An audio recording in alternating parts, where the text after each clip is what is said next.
예수님을 믿습니까? 이 질문 어떻게 들리세요? 어쩌면 너무 익숙해서 깊이 생각해 본 적 없는 질문일 수도 있겠네요. 그렇죠. 그냥 교회 다니면 당연히 네라고 대답해야 할 것 같은 질문이잖아요. 맞아요. 그런데 오늘 저희가 함께 살펴볼 이 강금구 목사님의 설교 자료를 보면요. 이 단순해 보이는 질문이 한 사람의 삶 전체를 뒤흔드는 굉장히 강력한 질문이 될 수 있다고 말하고 있습니다. 네, 맞습니다.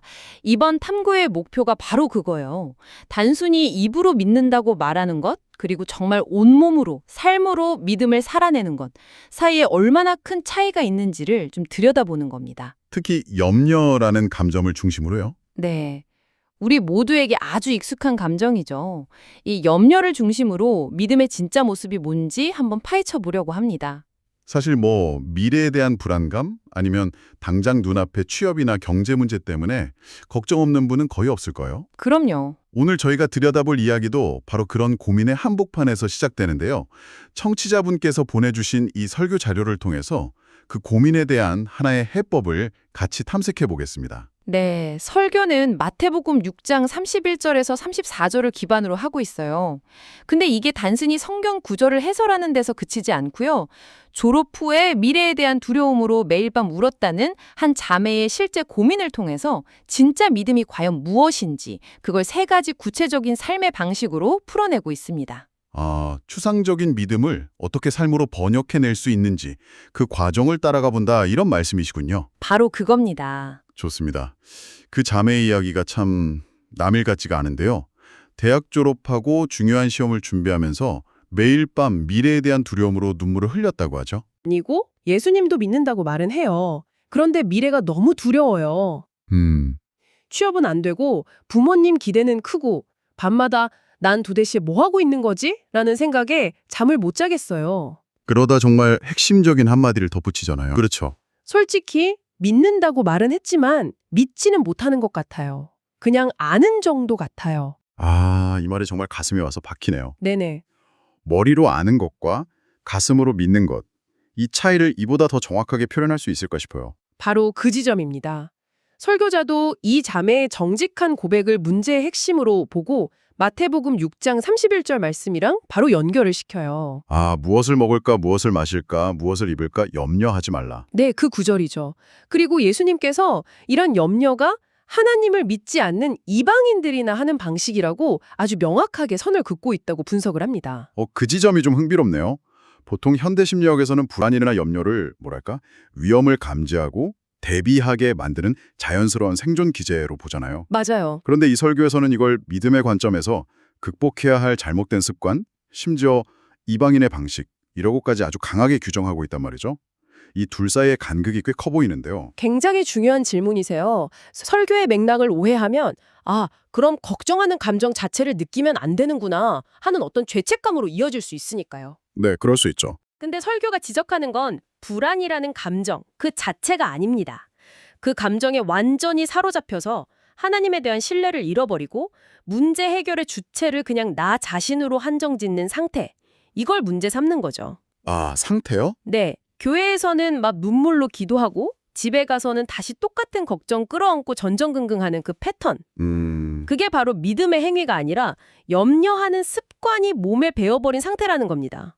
그러니까 감정이 아니라 태도의 문제다. 정확합니다. 그렇다면 그 잘못된 습관이라는 염려의 자리를 비워냈을 때 그럼 그곳을 무엇으로 채워야 하는지 그 답이 필요하겠네요. 설교에서는 그 첫 단추를 어떻게 끼우라고 말하나요? 설교가 제시하는 진짜 믿음의 첫 번째 모습이 바로 여기서 나옵니다. 바로 염려를 내려놓는 것. 염려를 내려놓는다. 네. 근데 이게 막연히 걱정하지 마 이런 위로가 아니고요. 아주 구체적인 믿음의 행위라는 거예요. 그 근거로 마태복음 6장 32절 너희 하늘 아버지께서 이 모든 것이 너희에게 있어야 할 줄을 아시느니라 라는 구절을 제시합니다. 하나님이 이미 다 알고 계신다는 믿음이군요. 근데 솔직히 염려를 내려놓으라는 말이 네. 당장 내일 낼 월세가 없는 사람한테는 좀 공허하게 들릴 수도 있잖아요. 이런 냉혹한 현실이랑 믿음 사이의 간극을 설교는 어떻게 설명하나요? 맞습니다.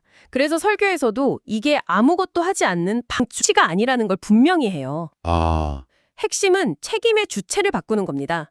내가 할 수 있는 최선은 다 하되 그 결과와 내가 컨트롤할 수 없는 영역에 대한 주도권을 하나님께 넘겨드리는 거죠. 아, 주도권을 넘긴다. 네, 염려라는 게 사실 내가 통제할 수 없는 미래를 내 힘으로 어떻게든 통제해보려는 시도에서 비롯되거든요. 그렇죠. 설교는 그 시도를 멈추고 하나님께서 나보다 내 필요를 더 잘 아신다는 사실을 신뢰하는 쪽으로 방향을 트는 것.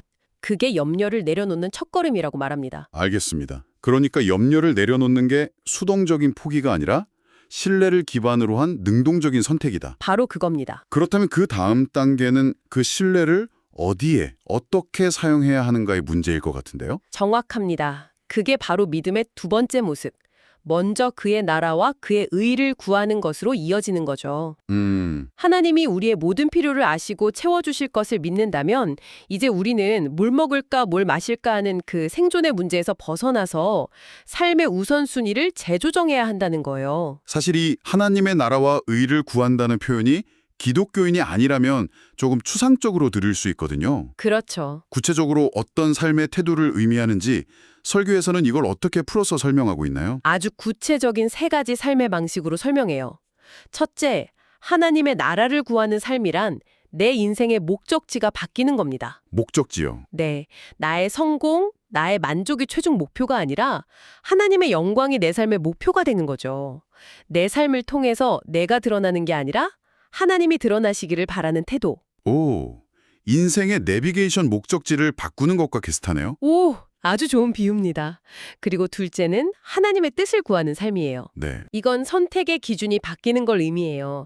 어떤 결정을 내릴 때 내 생각엔 이게 맞아, 세상에서는 이게 더 유리해가 아니라 과연 하나님의 말씀은 뭐라고 할까를 먼저 묻는 태도죠.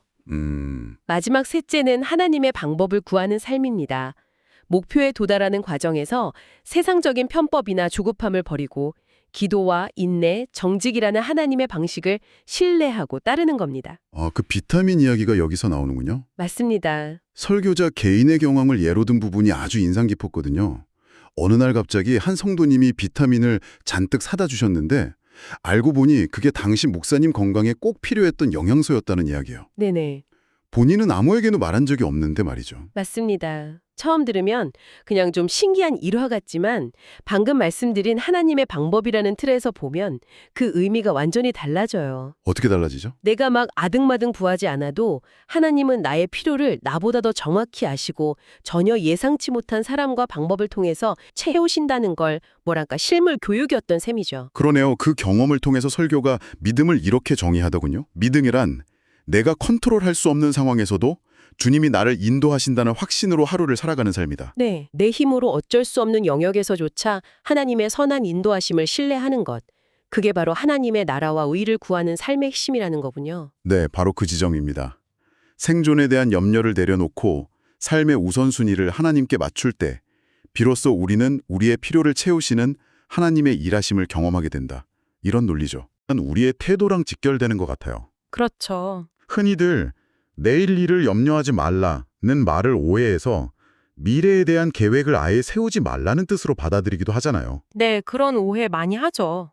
이 부분에 대해서 설교는 어떻게 선을 긋고 있나요? 그 오해를 바로잡는 것이 바로 믿음의 세 번째 모습입니다. 내일을 맡기고 오늘을 살아내는 것. 설교에서도 그 점을 분명히 해요. 미래에 대한 계획이나 준비 자체를 부정하는 게 결코 아니라고요. 핵심 구절은 마태복음 6장 34절입니다. 그러므로 내일 일을 위하여 염려하지 말라. 내일 일은 내일이 염려할 것이요. 한날의 괴로움은 그날로 족하니라. 그러니까 미래에 대한 계획을 하지 말라는 게 아니라 아직 오지도 않은 미래에 대한 염려를 오늘로 땡겨와서 현재의 삶을 갉아먹지 말라는 뜻이군요. 정확합니다. 그리고 설교는 여기서 한 걸음 더 나아가요. 더요? 네. 미래에 대한 과도한 걱정을 멈추고 하나님이 허락하신 오늘 하루를 인내와 순종으로 충실하게 살아내는 것. 그 자체가 바로 믿음의 가장 확실한 증거라고 말합니다. 그리고 이런 표현을 쓰죠. 오늘을 견뎌내는 인내가 바로 믿음의 열매다. 와, 그 표현이 정말 강력하게 다가오네요. 그렇죠. 결국 믿음이라는 게 미래의 어떤 대단한 결과를 보장받는 게 아니라 불확실하고 고단한 오늘 하루를 성실하게 살아낼 수 있는 힘 그 자체를 의미하는 거군요. 이건 정말 관점의 전환인데요. 맞습니다. 미래의 결과는 하나님의 주권에 맡기고 우리는 오늘 주어진 과제에 순종하는 겁니다. 취업 준비생이라면 오늘 하루 계획한 공부를 하는 것이고 직장인이라면 오늘 맡은 업무를 정직하게 감당하는 것이고 네네. 그 하루하루의 인내와 순종이 쌓여서 믿음이라는 나무의 열매가 된다. 이런 비유입니다. 지금까지 이야기한 세 가지 모습. 염려를 내려놓고 삶의 우선순위를 바꾸고 오늘 하루에 집중하는 삶. 이게 정말 말처럼 쉽지는 않을 것 같아요. 어렵죠. 어쩌면 굉장히 소수의 사람만 가능한 길일 수도 있겠다. 이런 생각이 드는데 설교 마지막에 등장하는 좁은 문 비유가 바로 이 지점을 다루는 것 같더군요. 네, 맞습니다. 이 비유가 설교 전체의 결론을 꿰뚫는 역할을 합니다. 마태복음 7장에 나오는 생명으로 인도하는 문은 좁고 길이 협착하여 찾는 이가 적다는 구절을 인용하면서요. 네. 이 좁은 문이 천국을, 반대편의 넓은 문이 지옥을 상징한다고 설명을 하고요.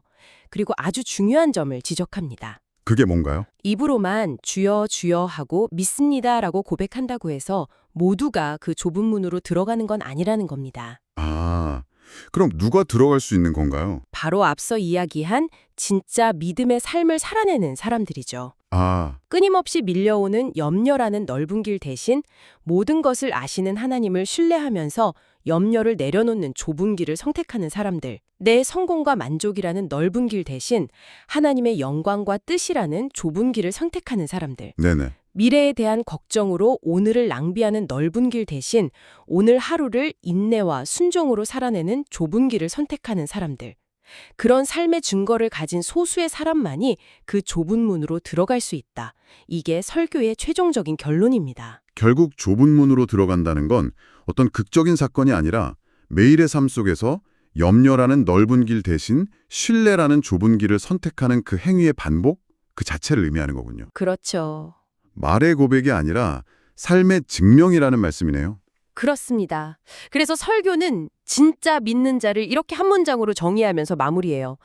염려를 기도로 맡기며 오늘을 인내하고 마침내 삶의 열매로 그 믿음을 증명하는 자. 아, 이것이 바로 좁은 문으로 들어가는 사람의 모습이라는 거죠. 오늘 강금고 목사님의 설교를 깊이 있게 들여다보면서 예수님을 믿는다는 말의 무게를 다시 한번 생각하게 되네요. 네. 처음에는 막연하게 느껴졌던 믿음이 염려를 내려놓는 선택, 우선순위를 바꾸는 결단, 그리고 오늘 하루를 견디는 인내, 이런 아주 구체적인 삶의 방식으로 다가왔습니다. 입술의 고백이 어떻게 삶의 실천으로 이어질 수 있는지 그 구체적인 다리를 놓아준 셈이죠. 네, 설교 마지막에 청중에게 던지는 결단의 촉구가 아주 인상 깊었습니다.